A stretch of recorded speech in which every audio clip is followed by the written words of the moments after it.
Kasih-Mu sungguh indah bagi kami Tuhan. Kasih-Mu sungguh mulia bagi kami. Kalau kami boleh ada sampai hari ini, itu semua karena kasih-Mu ya Tuhan. Kami boleh layak, kami boleh menerima segala berkat dan anugerah-Mu ya Tuhan. Semua karena kasih-Mu, bukan karena perbuatan, bukan karena kehebatan bahkan kebaikan kami, tetapi oleh karena kasih karunia Tuhan, kami boleh layak memanggil-Mu ya Aba, ya Bapa. Kami boleh menyembah Tuhan, kami boleh datang ke hadirat-Mu yang kudus, dan Kau boleh layakkan kami. Semua karena kasih-Mu ya Tuhan. Oleh sebab itu kami datang, kami sebagai hamba-hamba-Mu, kami sebagai umat-umat Tuhan, kami mau datang bersyukur, kami mau terima kasih Tuhan buat segala sesuatu yang Tuhan kerjakan di tengah-tengah kehidupan kami, di tengah-tengah pekerjaan kami, di tengah-tengah usaha kami, di tengah-tengah pelayanan kami. Sungguh nama Tuhan sangat terpuji, dan kasih-Mu yang menyertai kami bagaikan sungai yang mengalir, tidak pernah ada hentinya ya Tuhan, tetapi terus ada buat kami di setiap musim kehidupan kami. Kasih-Mu selalu menyertai kami Bapa. Kami sudah memuji memuliakan nama Tuhan. Kami yakin dan percaya kuasa iblis, kuasa setan dalam bentuk apapun sudah kami kalahkan lewat pujian dan penyembahan kami di dalam nama Yesus. Darah Yesus berkuasa. Kami percaya kemenangan menjadi milik bagian kami.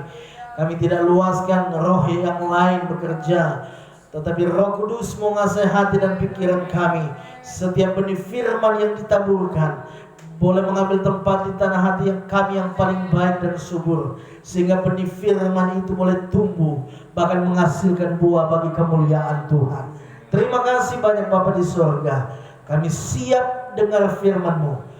Maka urapilah hamba-Mu ya Tuhan. Hambanya manusia biasa ya Tuhan. Biarlah perkataan hamba-Mu benar-benar berasal daripada Tuhan, dan dapat memberikan kami kekuatan, memberikan kami pengharapan, memberikan kami ya Tuhan petunjuk-petunjuk Tuhan. Apa yang Tuhan mau untuk kami lakukan, itulah yang menjadi kerinduan kami hari ini. Kami siap dengar firman-Mu. Demi nama Yesus Kristus Tuhan dan Juru Selamat kami telah berdoa dan bersyukur. Yang siap dengar firman Tuhan sama-sama kita katakan amin. Haleluya. Puji Tuhan. Saudara, momentum Valentine ini saya akan bicara tentang the greatest love, atau kasih yang besar ya. Kasih yang luar biasa ya. Dunia boleh merayakan Valentine ya pada tanggal ini, tetapi saudara, kita tidak bisa mendapatkan cinta sejati selain daripada cinta Yesus bagi saudara dan saya. Ya. Cinta manusia bisa lekang oleh waktu. Cinta manusia bisa sekali waktu bisa itu membosankan. Ya. Cinta manusia kadangkala berkhianat. Ya. Tetapi cinta Yesus tetap untuk selamanya. Haleluya. Baik saudara, sebelum kita melangkah lebih jauh, kita baca firman Tuhan sebagai landasan pemberitaan firman Tuhan pada pagi menjelang siang ini. Tema kita ada the greatest love, ya, artinya kasih yang besar. Kita buka dalam Injil Yohanes pasal yang ketiga. Haleluya. Injil Yohanes pasal yang ketiga ayat 16. Kalau sudah dapat, kita bangkit berdiri semua.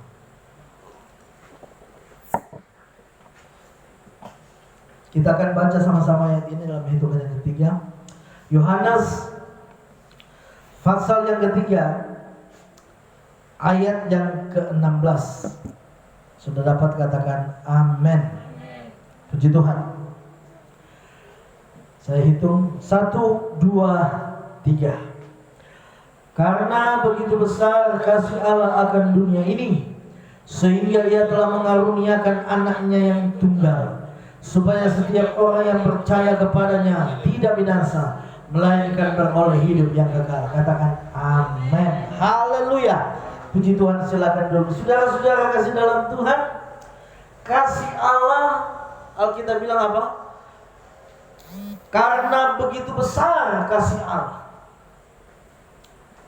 Ini menunjukkan bahwa kasih Allah itu tidak terbatas. Amin. Kasih Allah tidak terbatas. Kenapa? Kasih manusia bilang begini, kalau kamu kasih saya akan kasih kamu. Tetapi kalau kasih Tuhan, Dia mengasihi ya kita yang berdosa. Ya, dosa artinya melanggar hukum Allah. Dosa adalah pemberontakan kita kepada Allah. Sehingga dosa membuat Allah dengan kita bermusuhan. Ya. Allah tidak bisa bergaul dengan manusia yang berdosa. Sehingga Allah tidak terhubung dengan manusia. Ya. Ada pemisahan, saudara. Menjadi kendala bagi Allah untuk berhubungan dengan manusia karena dosa. Sehingga dosa ini menjadi satu alasan bagi Allah untuk bermusuhan dengan manusia. Ya, kalau firman Tuhan bilang kita menjadikan diri kita musuh Allah. Karena perbuatan-perbuatan kita yang jahat, pemberontakan kita kepada Tuhan. Tetapi saudara tahu, kasih Tuhan mengasihi saya dan saudara. Bahkan Dia rela mati, memberikan nyawanya bagi saudara. Di saat saudara dan saya masih memberontak kepada Dia. Di saat saya dan saudara masih berdosa, hidup dalam kungkungan dosa, Allah mati bagi saya dan saudara. Sehingga saudara, Yohanes menuliskan kisah di mana seorang yang bernama Nikodemus ya datang dengan diam-diam, dengan sembunyi-sembunyi datang menghampiri Yesus dan hendak mempersoalkan, bertanya jawab mengenai kerajaan Allah. Saudara, Nikodemus ini adalah seorang ahli Taurat ya, orang Farisi ya.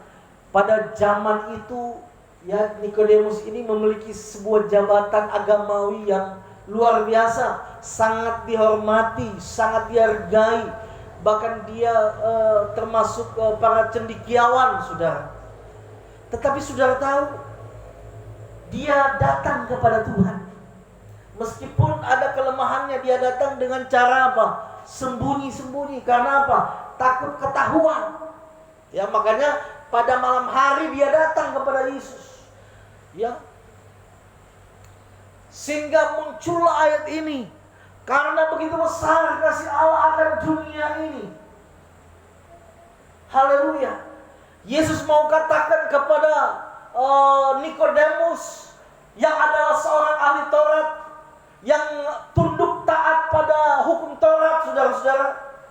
Dia mau mengatakan bahwa manusia dapat diselamatkan bukan karena melakukan hukum itu, bukan karena dia taat pada hukum itu, tetapi manusia akan diselamatkan ketika dia dilahirkan kembali dan karena kasih Allah yang besar, sehingga yang percaya kepadanya tidak akan binasa, melainkan beroleh hidup yang kekal.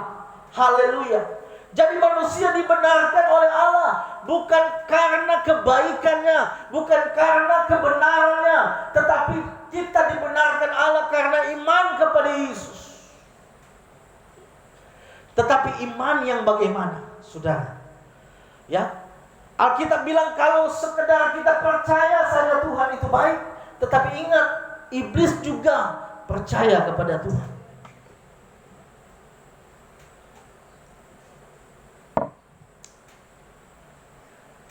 Jadi iman itu, kalau dalam bahasa Yunani pisteo, itu artikan bukan cuma sekedar persetujuan intelektual, bukan konfirmasi intelektual. Artinya bukan cuma mengkonfirmasi bahwa Yesus itu adalah Tuhan, bukan cuma sekedar Yesus pernah hidup dan Dia pernah mati dia bangkit, bahkan dia naik, bahkan satu saat dia akan naik turun ke bumi untuk menjemput kita. Bukan itu. Bukan cuma sekedar dan sebatas itu. Tetapi iman, pisteo itu artinya dia menyangkut ketundukan kita kepada Tuhan dan penyerahan diri kita secara total. Termasuk apa? Termasuk free will kita. Karena ada satu bagian dalam hidup manusia yang tidak bisa diganggu-gugat oleh Allah. Ya, Allah tidak mau campur di sana, campur tangan di sana, yaitu adalah kehendak bebas saya dan saudara. Sehingga Tuhan mau itu kita serahkan secara sadar kepada Tuhan. Makanya kata iman adalah percaya dan tunduk dalam ketaatan pada firman dan penyerahan diri kita secara totalitas, secara keseluruhan hidup kita, termasuk kehendak bebas saya dan saudara. Sehingga kita berkata bukan kehendakku yang jadi, melainkan kehendak Bapa yang jadi. Kita berjalan bukan dengan agenda-agenda kita, bukan dengan rancangan-rancangan kita. Ya, kita boleh merancangkan sesuatu, benar, boleh.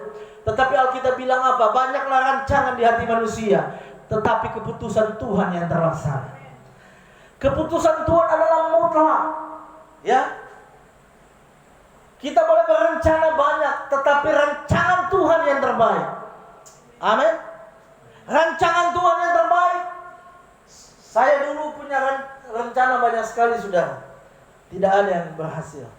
Tapi rancangan Tuhan yang terjadi. Ya, saya tidak menyangka bahwa saya bisa jadi seorang gembala. Ya, bahkan dulu saya sempat menolak. Tetapi saudara, itulah rancangan Tuhan. Rancangan Tuhan itu mutlak. Keputusan Tuhan itu yang akan terlaksana. Mungkin saudara pernah mengalami, kita sudah susun rencana begitu baik. Baik rencana di dalam keluarga, di dalam pekerjaan, di dalam apapun, dalam pelayanan. Tetapi itu semua gagal.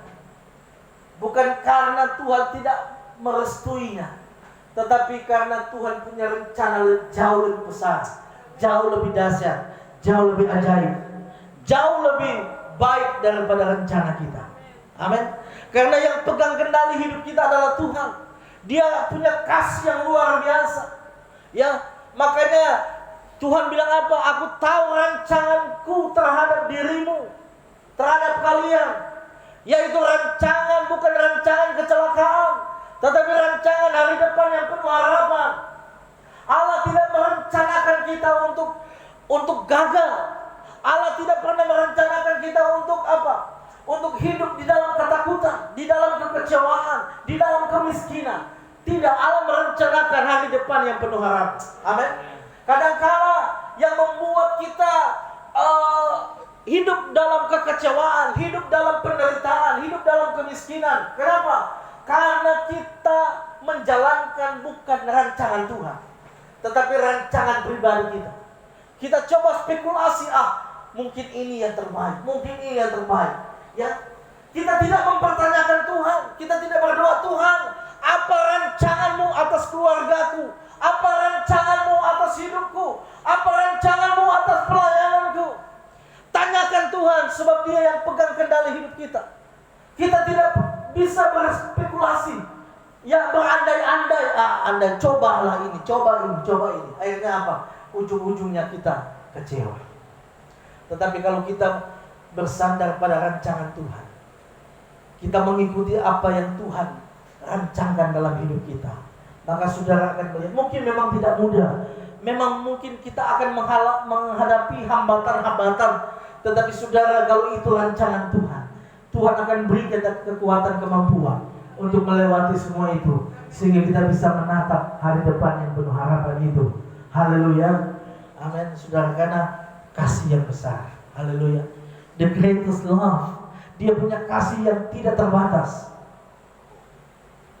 Saudara, jangankan berkat makan minum, nyawa saja Tuhan berikan bagi saya dan saudara.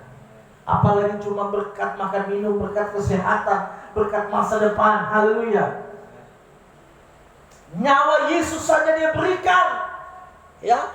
Dan pemberian itu dia sukarela, dia tulus.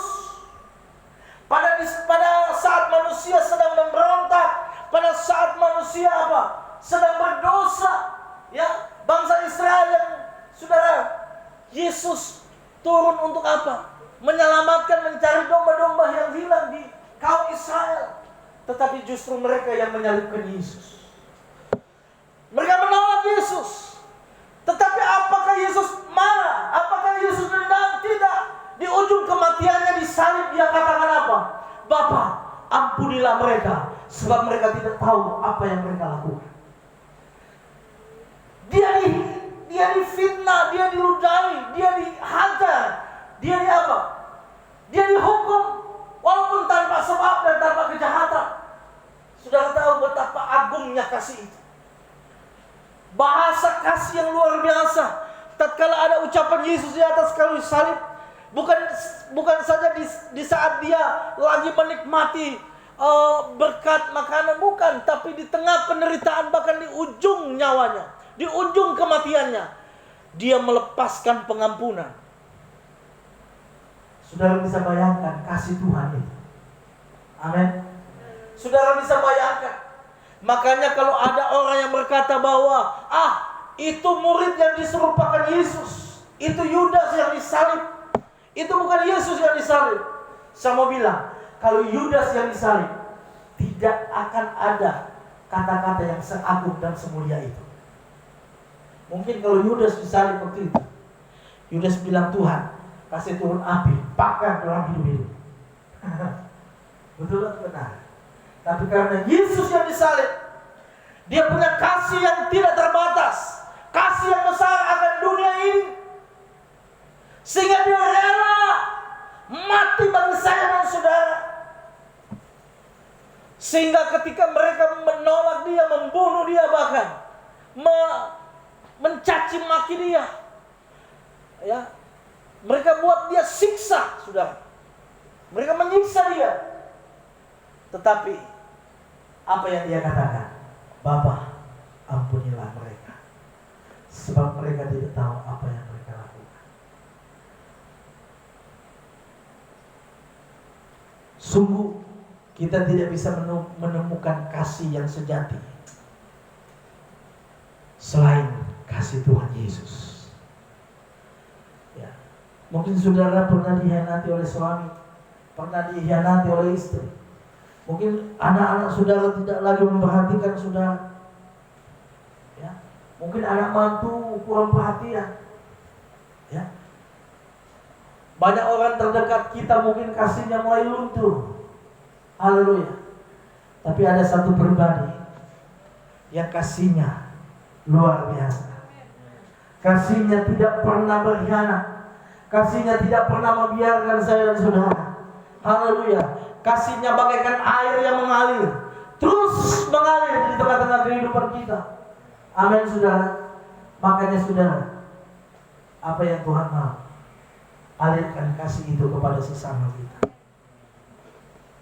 Ya. Yesus menyempurnakan hukum Taurat, disimpulkan dengan apa? Dengan kasih. Kasihlah Tuhan Allahmu dengan segenap hatimu, dengan segenap jiwamu, dengan segenap akal budimu. Dan kasihlah sesama manusia seperti engkau mengasihi dirimu sendiri. Ya. Tidak mungkin kita bisa mengasihi Allah yang tidak kelihatan kalau kita membenci saudara kita yang kelihatan. Itu mustahil. Alkitab berkata kalau kita mengatakan kita mengasihi Allah, lantas kita membenci saudara kita, maka itu adalah apa? Pendusta. Alkitab yang bilang. Karena tidak mungkin dia mengasihi Allah yang tidak kelihatan oleh mata jasmani dan membenci saudaranya. Saudara, apa yang membedakan kita dengan ajaran agama yang lain? Bukan kebaikan. Kalau kebaikan, semua agama mengajarkan kebaikan. Tetapi saudara, ajaran kasih, ya. Mungkin saudara berkata, di lain juga akan ada mengajarkan kasih. Tapi kasih level Allah, itu berbeda dengan kasih yang mereka ajarkan. Kasih mereka apa?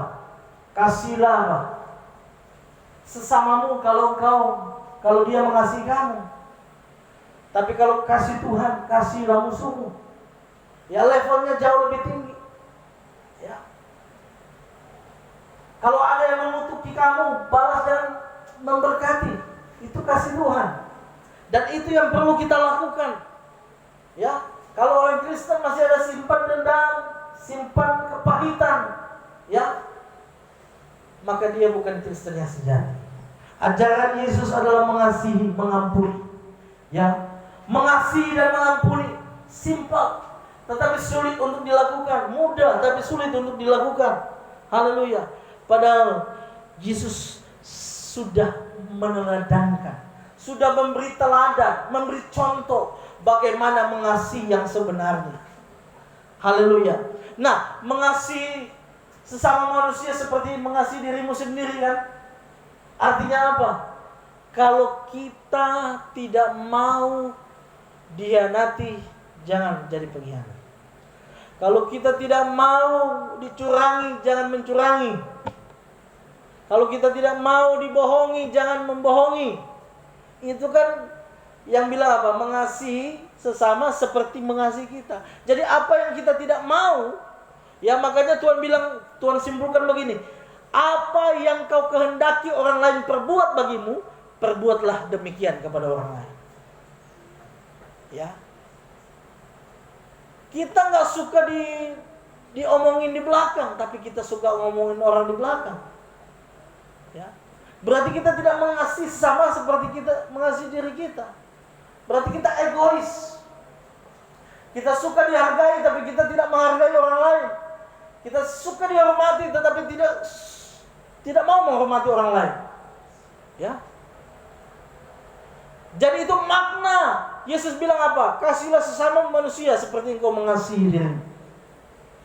Ya. Jadi jangan melakukan kepada orang lain apa yang saudara tidak mau orang lain lakukan kepada saudara. Haleluya. Nah, kenapa kasih Allah begitu besar dalam kehidupan kita? Yang pertama adalah kasih Allah menyelamatkan. Amin, saudara. Ya. Ada 3 sifat dasar Allah. Yang pertama, Allah itu maha kudus. Nah, kekudusan Allah membuat manusia yang berdosa itu tidak bisa bergaul dengan Allah. Ya. Yang kedua, Allah itu maha adil. Keadilan Allah menuntut manusia untuk dihukum, disanksi, diberikan hukuman. Kalau Allah tidak memberi hukuman, maka Allah itu tidak adil. Maka Allah menjatuhkan hukuman, yaitu apa? Kematian. Haleluya. Sebelum manusia jatuh dalam dosa, tidak ada kematian. Manusia adalah makhluk kekal. Amin. Manusia itu diciptakan Tuhan itu kekal. Tetapi karena dosa, baru adalah kematian. Dibatasi. Ada waktu. Ya. Tetapi syukur bagi Allah. Allah itu adalah Allah Maha Kasih. Karena kasih yang besar, Dia mengaruniakan anaknya yang tunggal. Untuk menjadi apa? Untuk menjadi juru selamat umat manusia. Menjadi tebusan salah bagi umat manusia. Dia yang menanggung dosa dunia. Segala pemberontakan dosa, kutukan-kutukan dosa itu ditimpakan kepada Yesus. Sehingga kita yang berdosa dibenarkan di hadapan Allah. Itu memuaskan keadilan Allah. Itu memuaskan apa? Kekudusan Allah. Jadi kita dikuduskan oleh darah Yesus. Kita sudah dibenarkan oleh darah Yesus. Haleluya. Oleh pengorbanan Yesus kita dibenarkan oleh Allah. Sehingga apa? Keadilan dan kekudusan Allah dipuaskan oleh darah Yesus. Sehingga kasih Allah turun atas kita. Sehingga setiap kita yang percaya kepadanya tidak binasa, tetapi beroleh kehidupan yang kekal. Kebinasaan di sini berarti bukan cuma sekedar mati jasmani, bukan. Tetapi kematian kekal. Hukuman Allah yang kekal. Kematian yang kekal.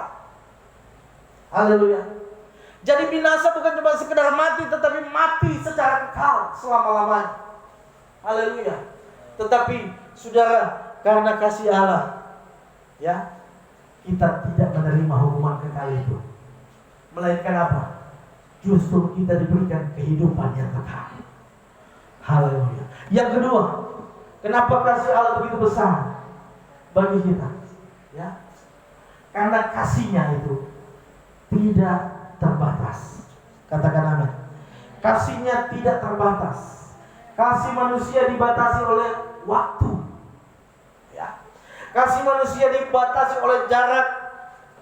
Haleluya. Tetapi kasih Allah adalah kasih yang tanpa batas. Haleluya. Dia mengasihi setiap orang. Haleluya. Dia mengasihi setiap bangsa. Dia mengasihi setiap bahasa. Dia mengasihi setiap suku, ya. Mau rambut keriting, ya, rambut lurus, kulit sawo matang, kulit putih, kulit hitam, semua dikasihi oleh Tuhan. Amin. Haleluya. Semua dikasihi oleh Tuhan tanpa mengenal itu latar belakang apapun, saudara. Kalau saudara datang kepada Tuhan dan percaya dengan iman, haleluya, maka engkau akan dikasihi Tuhan. Engkau akan diselamatkan oleh Tuhan. Haleluya. Dan kasih Tuhan itu apa? Punya kekuatan. Kasih itu punya kekuatan. The power of love. Kasih itu punya kekuatan. Yang pertama, kasih itu bisa menutupi dosa. Ya. Saudara, di mana itu ya? 1 Petrus kalau kata.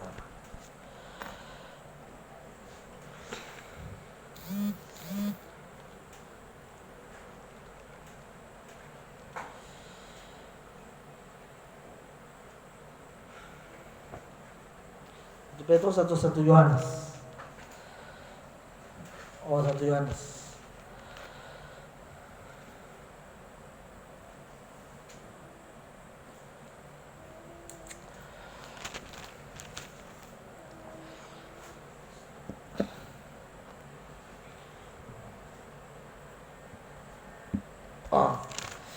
Saya cari dulu.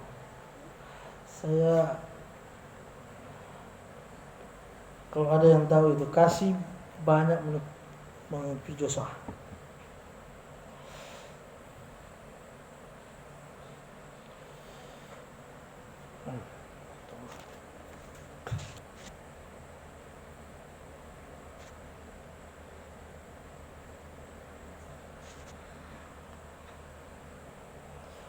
Oh, 1 Petrus, sorry. 1 Petrus pasal 4 ayat 8. 1 Petrus pasal 4 ayat yang ke-8. Nah, di sana dikatakan gini. Tetapi yang terutama, kasihilah sungguh-sungguh seorang akan yang lain, sebab kasih menutupi banyak sekali dosa. Jadi kekuatan dosa itu mengalahkan kekuatan kasih itu mengalahkan apa? Dosa. Kuasa kasih mengalahkan kuasa dosa. Dan itu hukumnya. Hanya kasih yang bisa mengalahkan dosa. Haleluya. Sebab itu firman Allah katakan apa? Jangan mengalahkan kejahatan dengan kejahatan. Tetapi apa? Kalahkan kejahatan dengan kebaikan. Amin. Jadi kalau ada orang yang jahat sama saudara, ya, jangan balas dengan kejahatan, tapi dengan kebaikan. Itu prinsip firman Tuhan. Memang saudara, kadangkala ya ego kita mulai muncul, ya kan? Kalau ada orang yang jahatin kita mulai bilang, kamu saya sabar. 1-2 kali boleh, tapi ketiga kali, ya, belum tahu saya juga ini.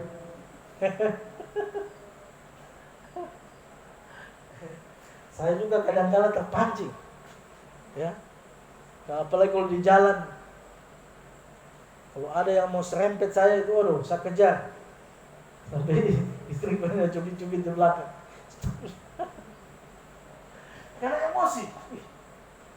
Nanti ampun.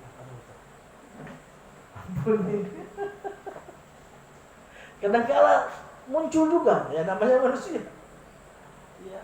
Tapi saudara, firman Tuhan telah memberikan kita solusi bagaimana mengalahkan kejahatan. Bukan dengan kejahatan, memang sulit Bapak Ibu, memang sulit. Apalagi orang itu orang yang paling kita percaya, orang yang paling dekat dengan kita, terus dia berbuat jahat sama kita. Wah, sakitnya itu minta ampun. Ya. Memang sulit, tetapi itulah kalau kita mau melakukan firman. Haleluya. Ya, ada harga yang harus dibayar dalam melakukan firman. Ya, memang saudara seperti itu. Ya, jangan kalahkan kejahatan dengan kejahatan. Kalau kejahatan dibalas dengan kejahatan, ya, yang jadi apa? Kacau. Dan itu menyenangkan setan, karena setan menghendaki kekacauan. Tetapi kalau kita, ya, coba saudara lihat,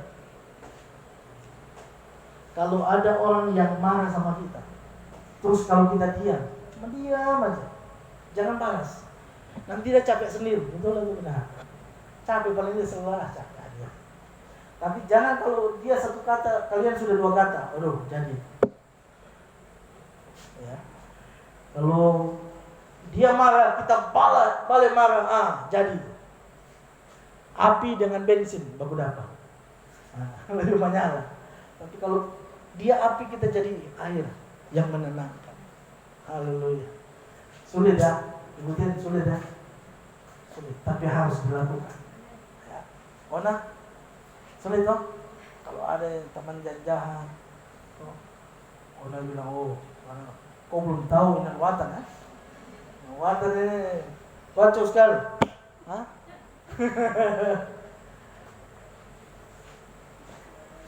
Kau belum tahu macam-macam di watan ini biasa jaring ikan ini. Udah. Apalagi kau ini, haleluya. Tetapi kasihilah sesamamu dengan apa? Sungguh-sungguh. Ya. Sungguh-sungguh, sebab kasih menutupi banyak dosa. Ya. Jadi kalau kita melakukan kasih, ya, sumber dosa dia kau bikin kejahatan, Silakan 12 itu. Tetapi walaupun kita menyadari kita manusia tidak luput dari salah dan dosa, tapi juga kita harus menambahkan kasih. Kita melakukan kasih. Kasih bicara tentang apa? Ya. Coba ya. Ini yang terakhir ya. Ayat yang terakhir ini 1 Korintus pasal yang ke-13. Apa sih itu kasih?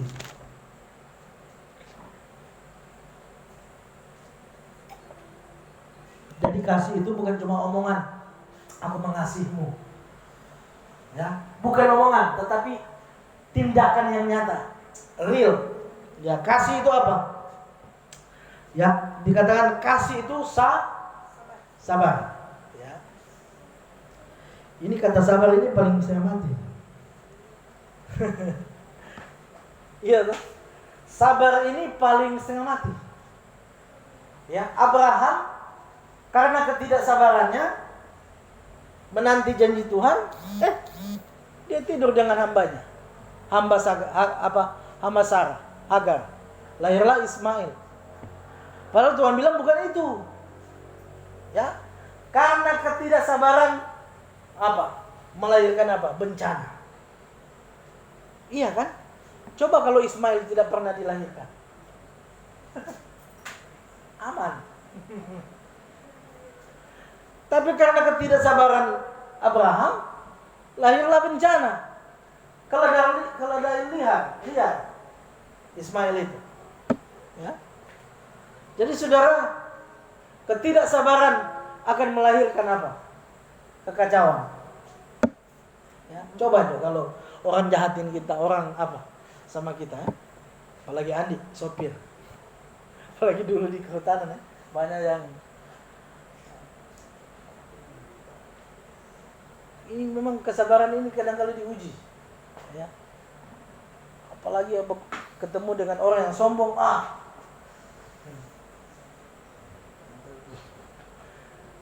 paling kurang jasa budaya bilang, aduh kalau dulu kau bikin begitu sama saya kau hancur. Tapi sekarang so beda. Haleluya ya. Kasih itu sabar. Jadi biar Tuhan bilang aku mengasihimu, tapi kalau tidak sabar menunggu ya, Tuhan mungkin cuma terlambat 1 menit, 5 menit sebuah veto, tapi di sini ada karena nggak sabar, iya loh, sabar. Aduh, haleluya. Kasih itu sabar ya, sabar menghadapi suami, sabar menghadapi istri, sabar menghadapi anak-anak, sabar menghadapi orang tua, sabar menghadapi sesama jemaah ya, sabar menghadapi lingkungan sekitar. Oh, itu berat.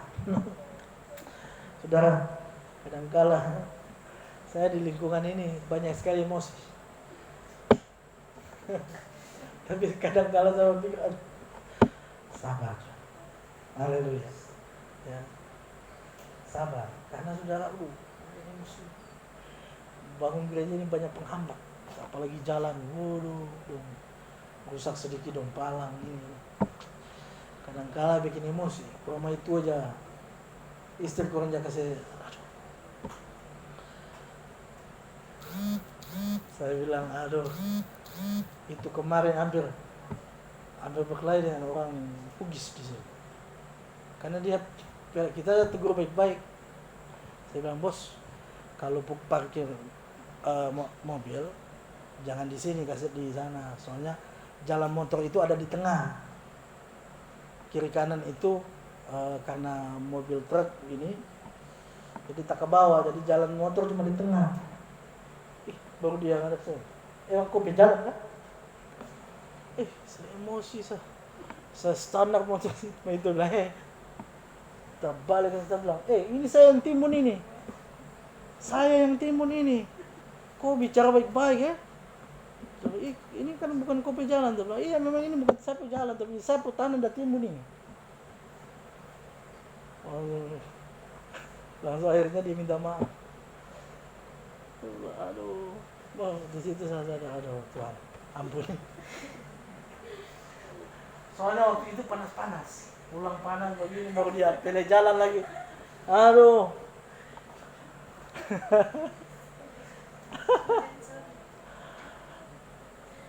Itu kalau jadi memang dong semua bilang, aduh ini Pak Pendeta ini ya, betul ini. Tapi memang masih darah panas. Ya, memang itulah kelemahan saya, masih agak perlu diproses Tuhan. Ya. Haleluya. Makanya firman Tuhan ini bukan datang bagi saudara saja, bagi saya juga. Firman Tuhan itu pedang bermata dua, ya. Bagi saudara dan bagi saya, supaya kita sama-sama berubah. Haleluya. Sama-sama berubah. Amin. Kasih itu ternyata sabar. Ya, haleluya. Puji Tuhan. Kita minta kekuatan bagi Tuhan, ya. Kekuatan bagi kita kepada Tuhan supaya kita boleh sabar menghadapi kenyataan, menghadapi situasi dan kondisi. Kasih itu murah hati. Ya. Kasih itu tidak pelit. Ya, murah hati artinya suka membantu, suka memberi bantuan. Baik tenaga, material, baik keuangan dan sebagainya. Dia suka membantu yang susah. Ya. Jadi orang yang kasih itu adalah murah hati.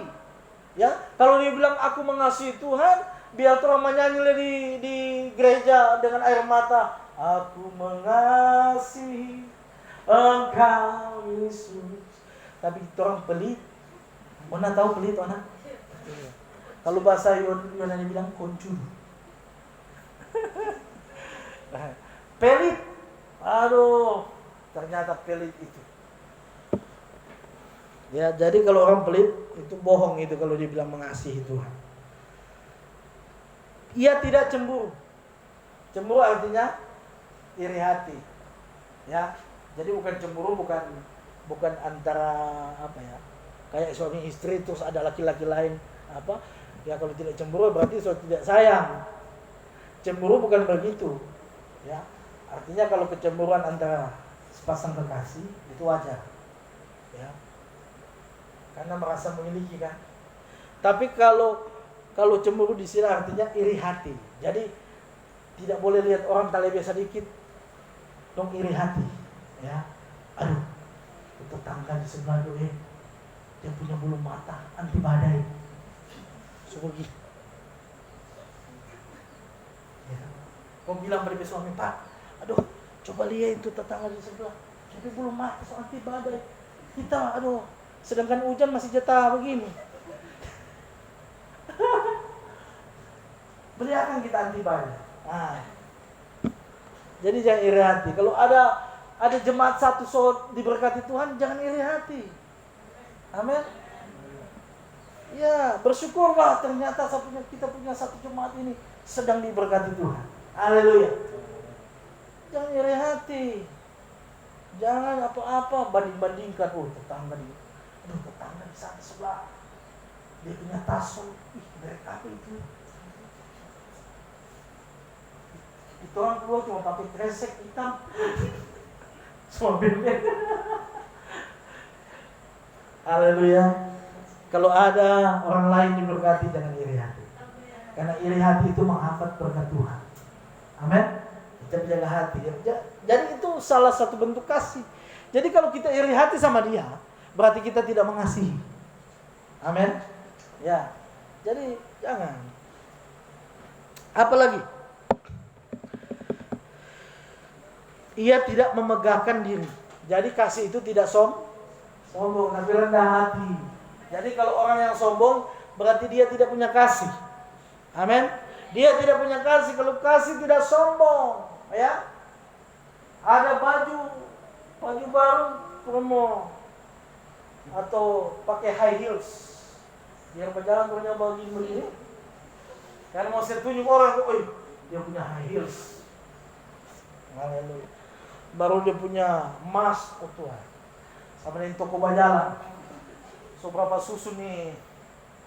Kalong. Bajalan punya begini. Karena saking dia punya berat, so 1 kilo dia berat. Ya, sampai kurang dia menyanyi. Haleluya, karena cincin semua emas. Haleluya. Dia goyang begini supaya orang di belakang lihat. Emas. Sampai dipegelan terus saya bunyi.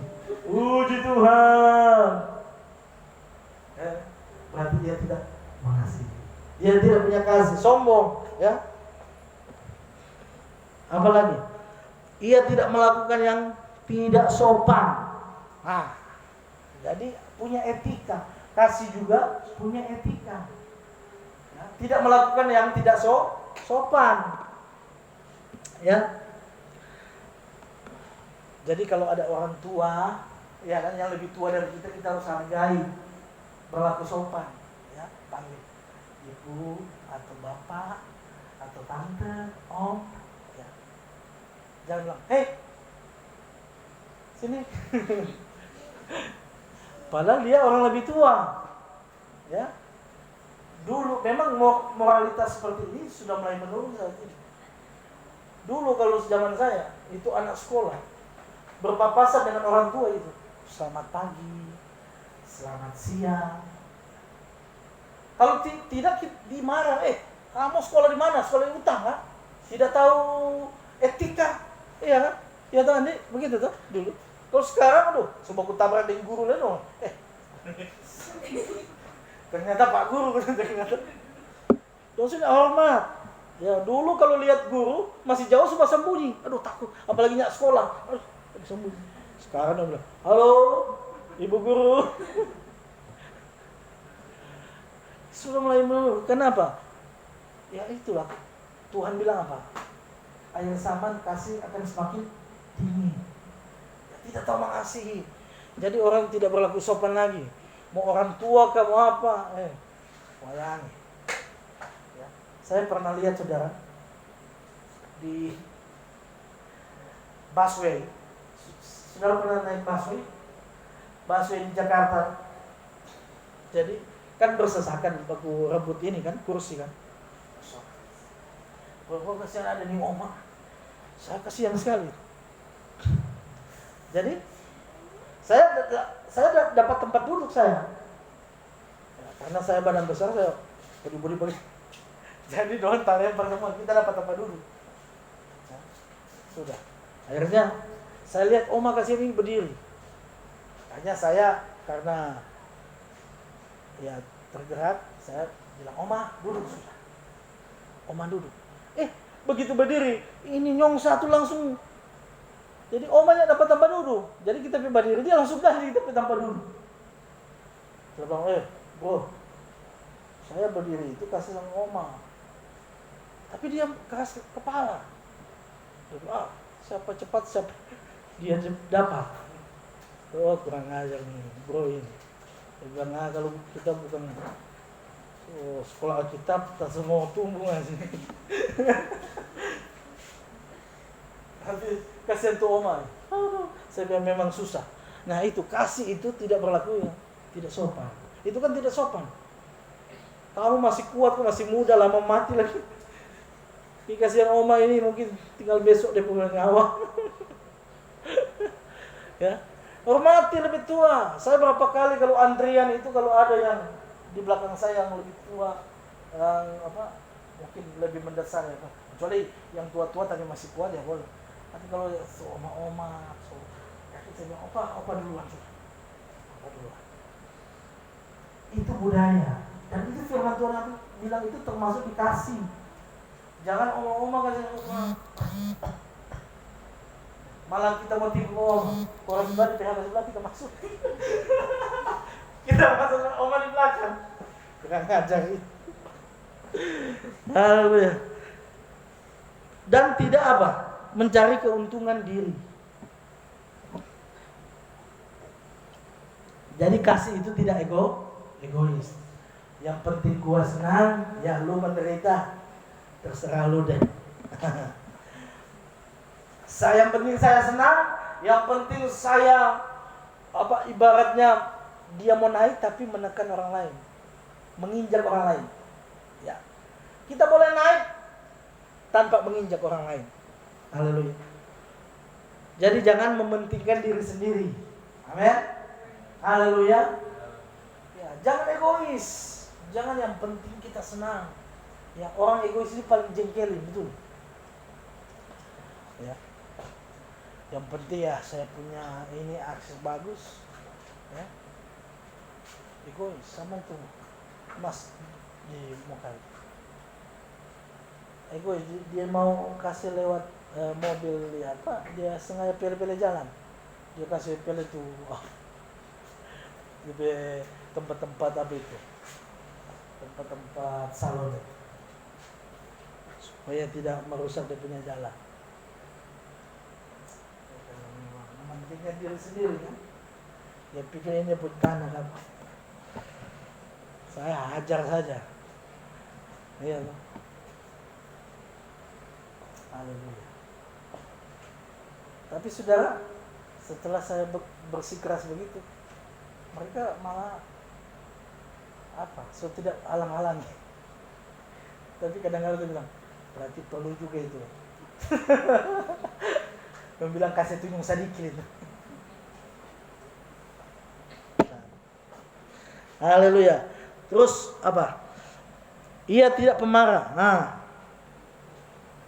Dan tidak menyimpan kesalahan orang lain. Jadi marah boleh enggak? Boleh. Yesus saja marah kok.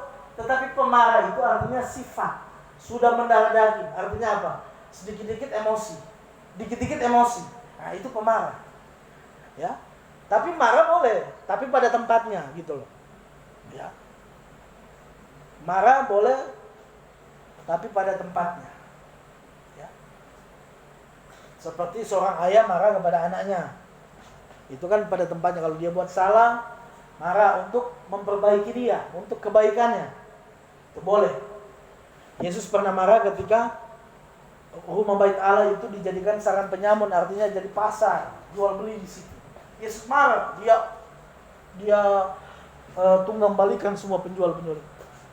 Boleh marah, tetapi apa? Jangan pemarah. Pemarah artinya sudah menjadi sifat, ya, sudah mendarah daging, ya. Mau orang lain mau senyum, salah dia marah. Kamu pikir saya sulit kan lucu? Hah? Senyum-senyum dari tadi. Giliran orang nggak senyum, dia bilang, kenapa? Marah sama saya? Hah? Jadi semua serba salah kalau pemarah. Kalau orang pemarah itu serba salah. Kita mau tengok salah.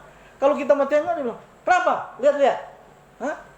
Kalau kita nggak tengok dia bilang, sombong ya? Nggak tengok-tengok saya ya? Jadi orang pemarah itu serba salah. Ya sudah pernah ketemu orang begitu? Pernah, iya kan? Pemarah, dikit-dikit aduh emosi. Jadi semua kita lakukan salah di mata dia kita salah semua. Ya.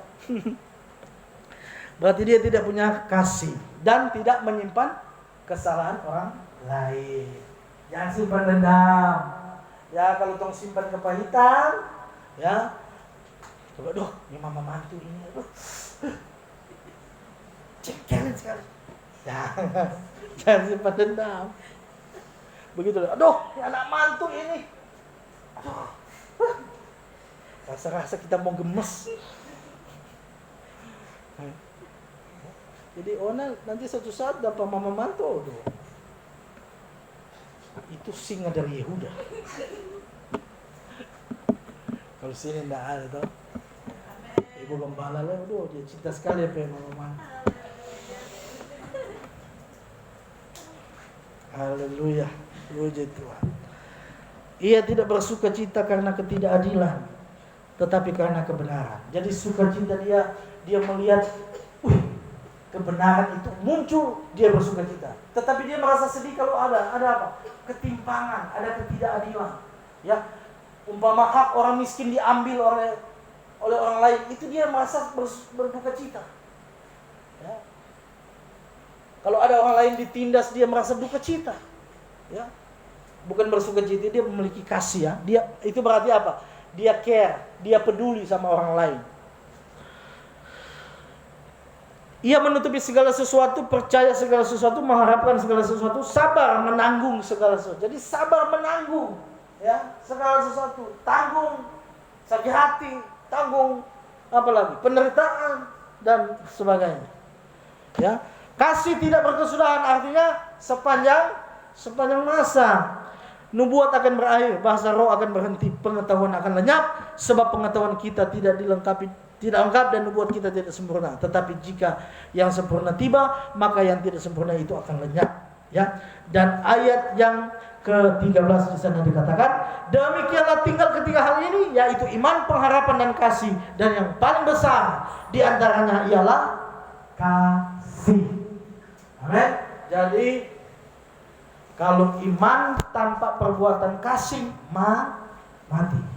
Haleluya. Jadi kalau saudara berkata, saya beriman, kita harus melakukan perbuatan